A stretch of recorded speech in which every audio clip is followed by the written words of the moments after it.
Anche se sono passati quasi 4 anni, ricordo che nel novembre del 2020, alle elezioni presidenziali degli Stati Uniti, sono state rilevate innumerevoli irregolarità nella sospetta vittoria di Joe Biden. Tali presunti brogli sono da subito stati sminuiti dalle TV. Neanche un incredibile blackout nei macchinari che calcolano le preferenze, avvenuto nella notte dei conteggi e in più contee, ha sollevato dubbi sulla regolarità del voto. Tutto il mondo dei media, adottando una narrazione comune, ha archiviato, come avviene in un tribunale, queste violazioni come fantasiose, inesistenti e complottistiche,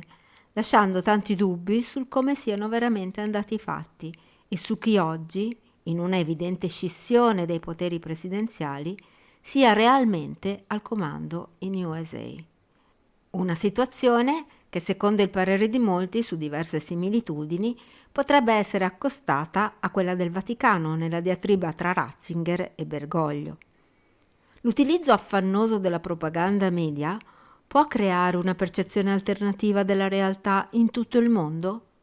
La risposta è affermativa e ci aiuta a comprendere il come mai la gestione delle parole, del linguaggio e della storia aveva la priorità assoluta nelle agende naziste di Hitler. Un altro discutibile tedesco postmoderno, Klaus Schwab, fondatore del World Economic Forum, in uno dei suoi recenti libri neoliberisti lo dice apertamente: quello che conta è la narrazione, il racconto, una logica quasi perfetta in cui la realtà dei fatti non ha più tanto valore, contano solo lo scopo e la mission da raggiungere. La domanda che mi sono posto tante volte in questi anni, dopo la constatazione dell'esistenza di un enorme database di documenti validi che dimostrano questa tesi, è: sul trono USA siede il proclamato Joe Biden, narrato come re del mainstream, oppure è successo qualcosa che avrebbe permesso a Donald Trump di non cedere i poteri più importanti della stanza dei bottoni? Come? Forse esercitando quelle misure correttive presenti nell'ordine esecutivo 13848 della Casa Bianca, emesso nel 2018, attraverso un qualcosa di simile ad un Insurrection Act? Anche le elezioni statunitensi del 2000 sono ancora oggi ricordate come tra le più caotiche nella storia del paese, quando un certo Al Gore sospese per 36 giorni l'ufficializzazione a presidente degli Stati Uniti del suo sfidante diretto in quella elezione. Dopo una querelle di cause legali interminabili che vertevano su errori di validazione e conteggio delle schede a suo sfavore, Gore si arrese ad una sentenza della Corte Suprema, ancora oggi molto dibattuta, che decise l'esito delle elezioni del 2000 bloccando il riconteggio dei voti in Florida e concedendo la presidenza USA a George Walker Bush. Da quando Donald Trump ha lasciato la Casa Bianca di Washington, sembra che la città sia stata svuotata, militarizzata e che gli uffici federali siano stati chiusi con i sigilli, proprio come quando in un atto di insurrezione gli ordini statali decadono e tutto il potere passa in mano a un comando supremo dell'esercito. I TG, sforzandosi a non sminuire tutto ciò che ai loro occhi è scomodo, dovrebbero aiutarci a comprendere come mai più voci di delegati internazionali il 26 marzo del 2021 posizionano Donald Trump in Svizzera a presiedere, in qualità di capo, la riunione mondiale della BIS, Bank for International Settlement, per varare i protocolli di Basilea 1 ISO 20022. Immagini che molto hanno circolato in rete e tra le agenzie stampa di tutto il mondo mostrano il palazzo di Capitol Hill, storica sede del Congresso degli Stati Uniti d'America, blindato con alti cancelli e filo spinato e presidiato da uomini armati in mimetica.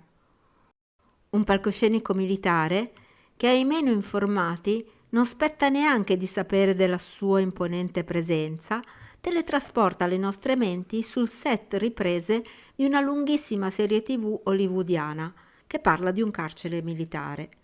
La dichiarazione ufficiale del mainstream è che la presenza della Guardia Nazionale, di vedetta ancora oggi nella capitale dopo quasi 4 anni, sarebbe servita a tutelare il nuovo governo legittimo dalle violente folle pro-Trump che hanno invaso il Campidoglio il 6 gennaio 2021.